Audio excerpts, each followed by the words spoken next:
या ठिकाणी असणाऱ्या हनुमंतरायाच्या शेतीला आगी लावलेली आहे. सगळं लंका होऊन झालं. पुन्हा काही राक्षसांनी हनुमंताला हाणमार केली.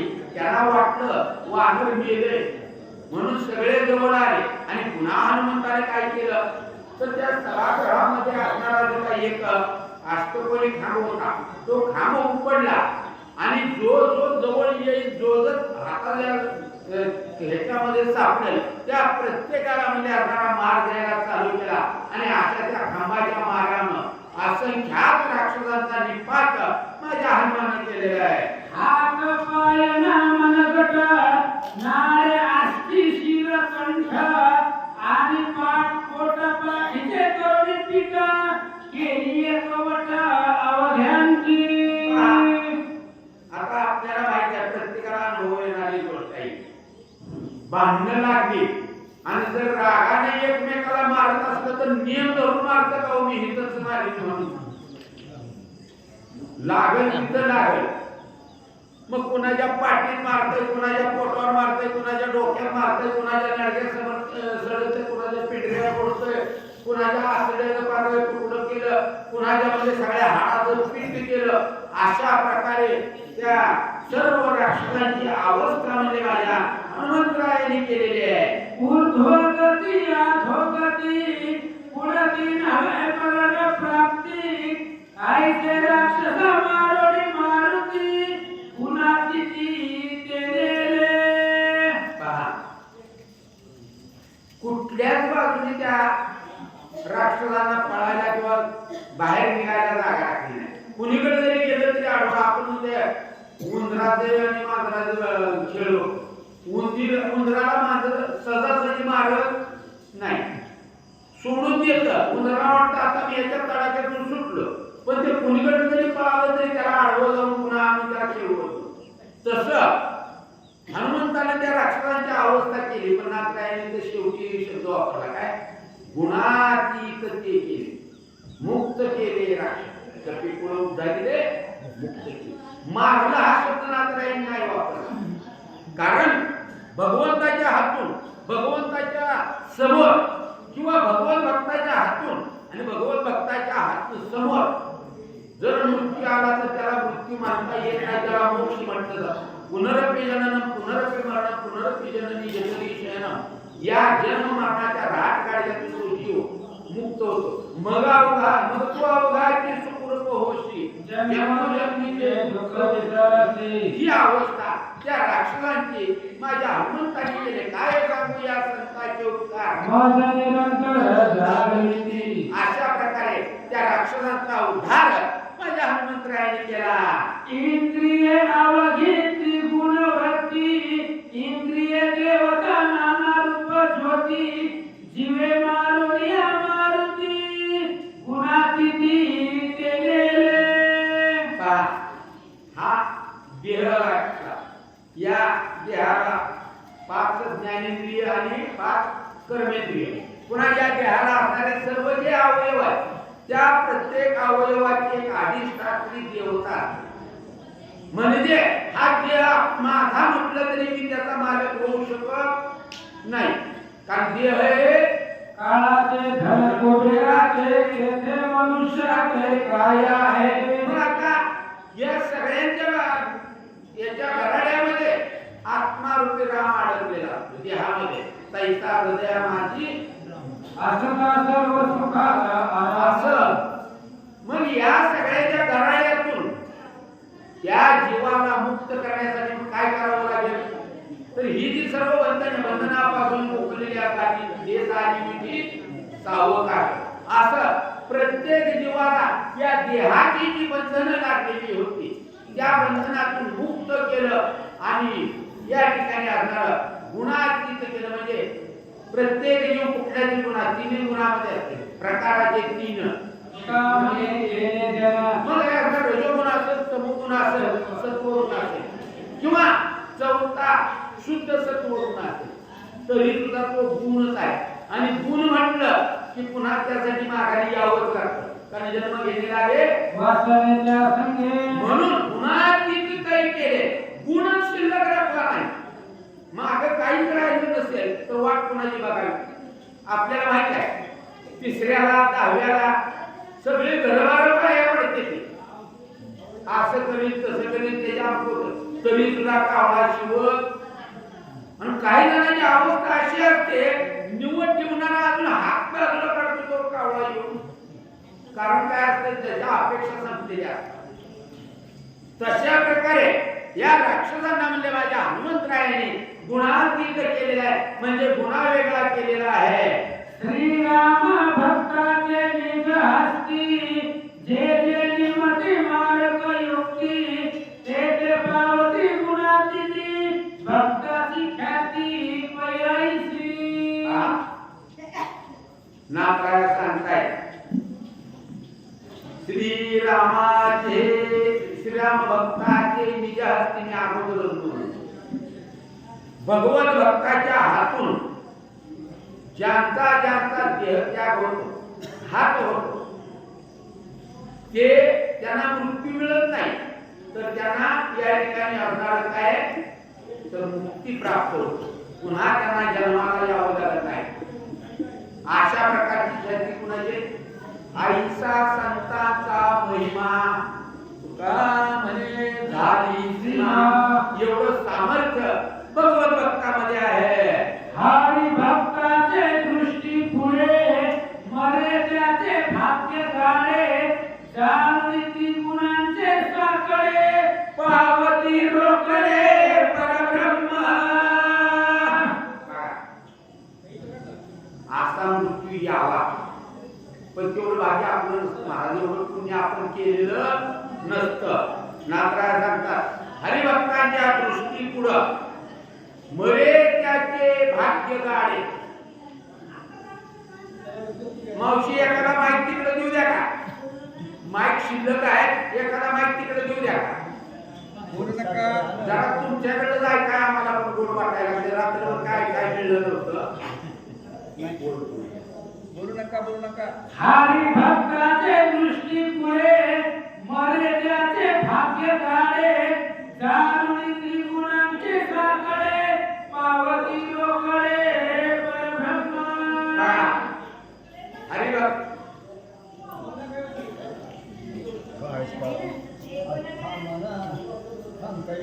हो महाराज ते बाबा गोडालेलं अहो गोड राहिले त्यासाठी तुम्ही आज करायला लागला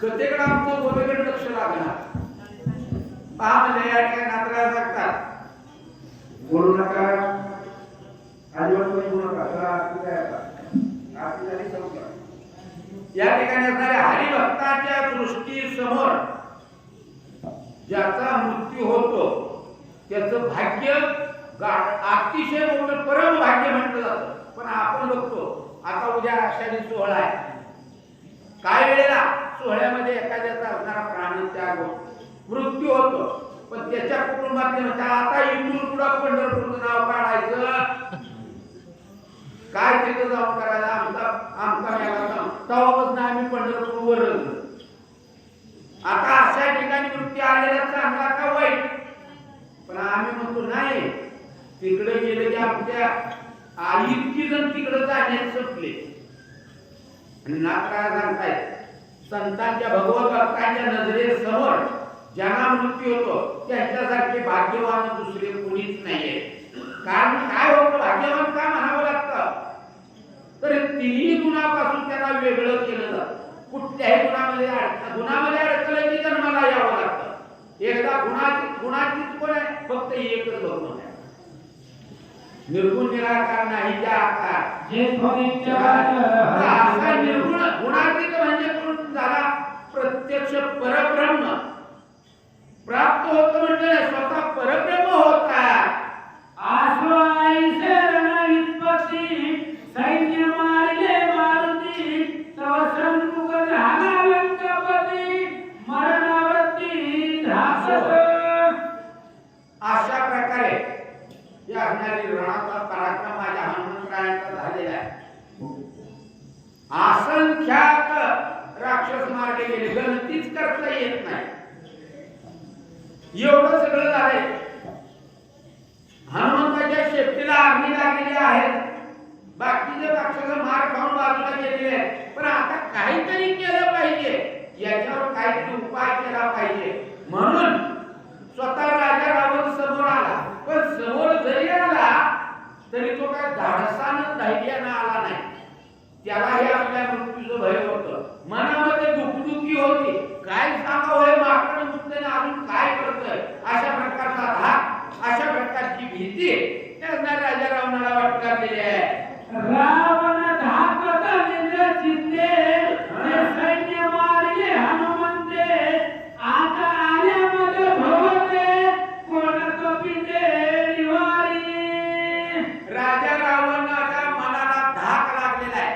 राजा रावण मनामध्ये विचार करतोय की आता या वानरानं लंकेत आल्यापासून असंख्याक राक्षस मारले.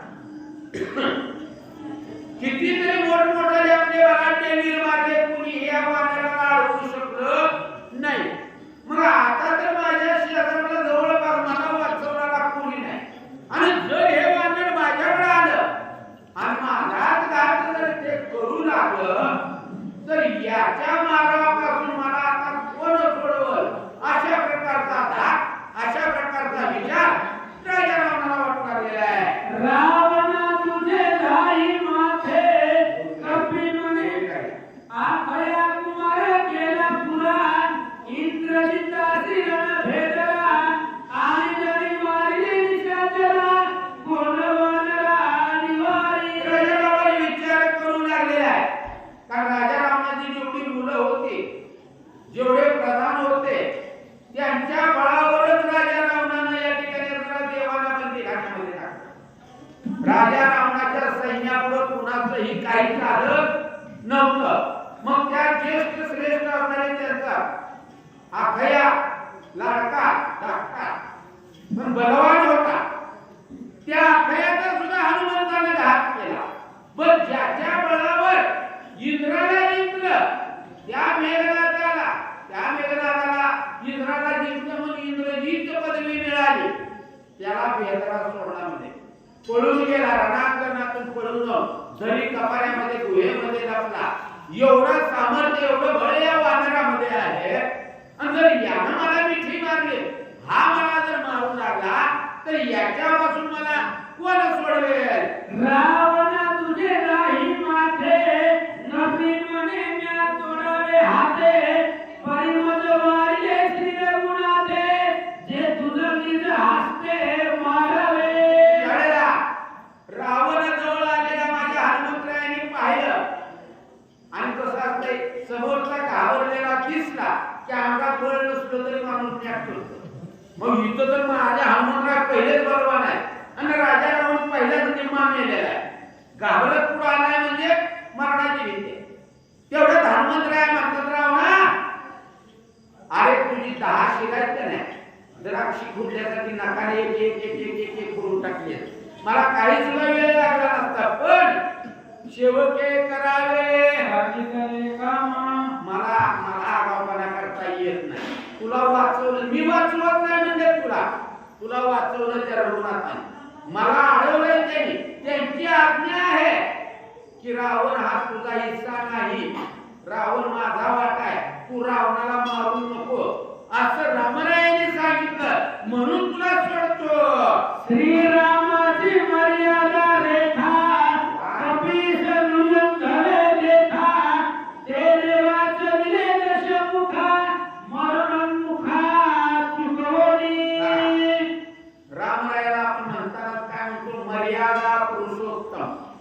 जे रामराया स्वतः मर्यादेमध्ये राहतात.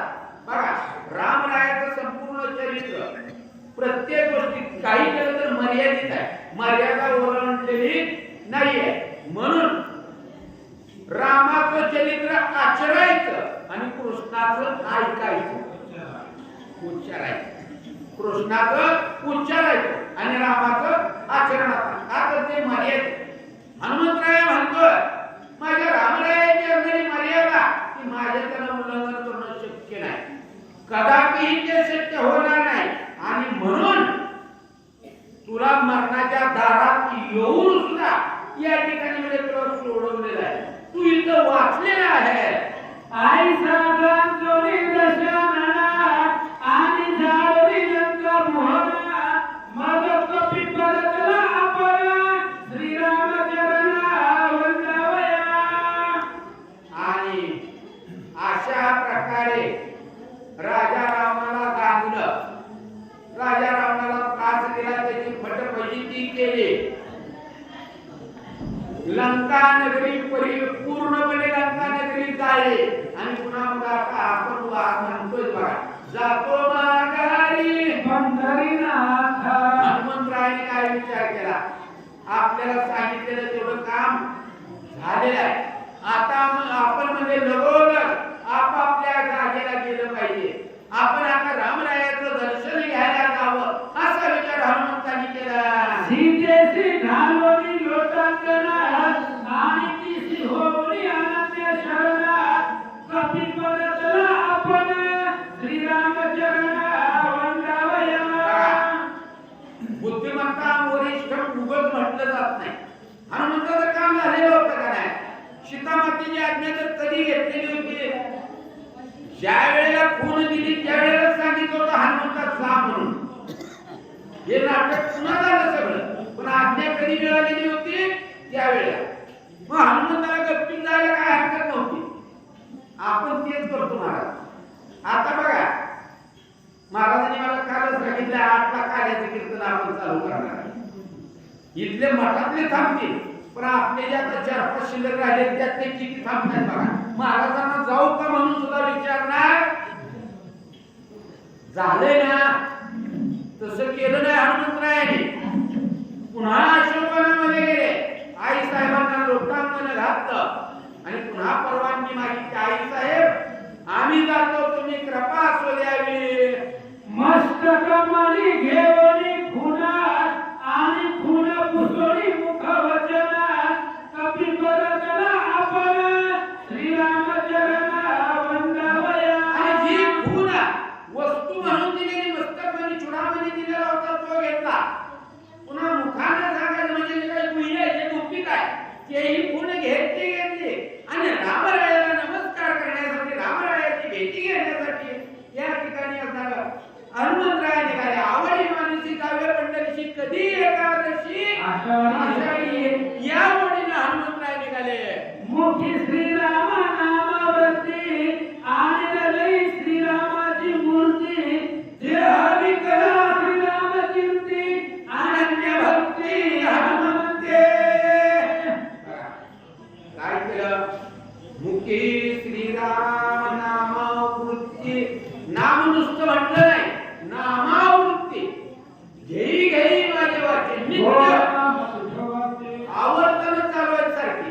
हरी बोला कांडता हरी बोला ना तरी आवला व्यर्थ कल्पना.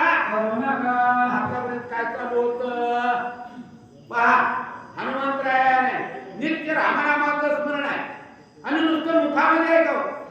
आपलं कसं मोह में राम बगल में हनुमंताचं नाही, मुखामध्येही राम आहे, हृदयामध्येही राम आहे. हृदयबंदी खाना केला तो विठ्ठल कोंडीला. हृदयामध्ये रामरायाचा आहे का? आणि नुसतं काय बोलतोय असं नाही, तुझे कारणी देह माझा पडावा. हा देहच राम कार्यासाठी माझ्या हनुमंतरायांनी विकलेला आहे. अशा प्रकारची अनन्य भक्ती अन्य दुसरी नाही. एक धैर्या चित्ती आम्ही रकुमाईचा पती, बाकी दुसऱ्याची कुणाची वाट बघायची. एक गावात एकच आपलं बघा. वार बदलला की देव महिना कोणाचं भजन करावे काय गाढवा कोणाचं एकाच दुसऱ्याकडे उपयोग नाही अशा प्रकारची अनन्य भक्ती माझ्या हनुमंतरायांनी केली श्रीराम देखे सत सर्वार्थी श्रीराम देखे सर्वभूती देह विकला श्रीराम कार्यार्थी अनन्य भक्ती हनुमंते श्रीराम देखे सर्वत्र सर्वार्थी आपल्याला घडत नाही महाराज तसं जे जे व्यक्ती जे भूगते ते मानी जे भगवंत हाची भक्ती योग निश्चित ही वृत्ती हनुमंतरायाची होती जे काही दिसत समोर चर अचर काही असेल ते सगळे रूप रामरूप पाहत होता आणि देह त्या राम कार्यासाठी परिपूर्णतेने विकलेला होता स्वतःसाठी म्हणून मागे काही शिल्लक राखलेलं नव्हतं अशा प्रकारची अनन्य भक्ती माझ्या हनुमंतरायाने केली आहे श्रीराम देखे गतीची गती श्रीराम देखे नयन स्वार्थी श्रीराम देखे सर्वभूती भक्त परमार्थी हनुमंत श्रीराम देखे गतीची गती हनुमंताचा विचार प्रत्येक क्षणाला काय होतं त्यांनी एक डोक्यात ठेवलेलं मनात ठेवलेलं होतं साधे हे शरीर कोणाची सत्य मग या देहाचे जे अवयव जी इंद्रियाची कुणामुळे चालतात मग त्यांनी काय काय केलं पाहिजे घेई म्हणते पाहिजे डोळे तुम्ही पाहारे तुम्ही ऐकायची कान दुसरं काय करायचंच नाही काय जे असेल ते रामरायासाठी अशा प्रकारचा भक्त काय म्हणायचं भक्त परमार्थी भक्त असा पण परमार्थ परम अर्थ परमार्थ महाधन जोडी अशा प्रकारे माझा हनुमंतराय परम भक्त आहे श्रीराम रूप इंद्रिय स्थिती श्रीराम रूप ज्ञानवृत्ती श्रीराम रूप स्वप्न सुषुप्ती भक्त परमार्थी हनुमंत विषय तो त्यांचा झाला नारायण नावळे माझा पिता इंद्रियाची स्थिती जर रामरूप झाली देव पहावया गेलो ते देवची परिपूर्णतेनं या ठिकाणी माझा हनुमंतराय रामरूप झालेला आहे रामाशिवाय दुसरी वृत्तीच नाही होती आणि अशा प्रकारे कसं तेही जागाय तोपर्यंत जागृती स्वप्नी आणि सुषुप्ती तिन्ही अवस्थेमध्ये आमच्या तुकोबारायांनी सांगितलं शिंक जांभई कोकला आपण तेवढ्याच वेळेला नाव घेतो बघा शिंकल्यावर खोकल्यावर आणि जांभळ्या एरवी अशा प्रकारे नित्य नामामध्ये असणारा नित्य नेमन आम्ही लक्ष्मी वल्लभ अशा प्रकारचा माझा हनुमंतराय राम भक्तीसाठी विकला गेला एक जनार्दना शरणा झाले ब्रह्मलिखित संपूर्ण पुढारे श्रीरामागमना सेतु बंधना अवधारा नाकाया आपले गुरुमंत्री जनार्दन स्वामींना शरण जाऊन सांगतात की अशा प्रकारे हनुमंतरायाच्या प्रतापाचं वर्णन कारण ब्रह्मपत्र हे 8 अध्याय हा कथाभाग आपण अगोदर सविस्तर ऐकलेला थोडक्यात सुद्धा नाही सविस्तर हनुमंतानं लंकेत गेल्यापासून परत फेरेपर्यंत काय केलं ते आपण ऐकलेलं पण स्वतःची कीर्ती स्वतःच्या मुखाने सांगायची नाही म्हणून ब्रह्मदेवाकडून आणलेलं ते लिहून आणलेलं पत्र ते वाचलं माझे पत्र याची धन्या वैकुंठवासी नांदतो त्या भगवंताला पोचलेलं पत्र वाचलं कोणी बंधू लक्ष्मणा आणि ते तो जो कथाभाग होता तो कथाभाग वाचन या ठिकाणी संपलेला आहे नाकाया सांगतात की अशा प्रकारे ब्रह्मपत्र वाचन संपलं आता इथून पुढे काय होणार आहे हनुमंतरायांनी सीतामातेचा निरोप तर दिलेला आहे सीतामाता लंकेमध्ये आहे हे रामरायाला फक्त माहित झालं आता उरलंय काय जायचं रावण मारायचा देवाची बांधवणी सोडायची नाही सीतामातेला घेऊन मग त्यासाठी काय काय करावं लागणार आहे तर रामरायाला लंकेला जावं लागणार आहे आणि त्यासाठी आडवा समुद्र लागला त्यासाठी आपल्याला सेतुबंधाचं कार्य व्हावं लागतं तो कथा भाग आपल्याला पुढे ऐकायला मिळणार आहे. स्वस्ति श्री भाव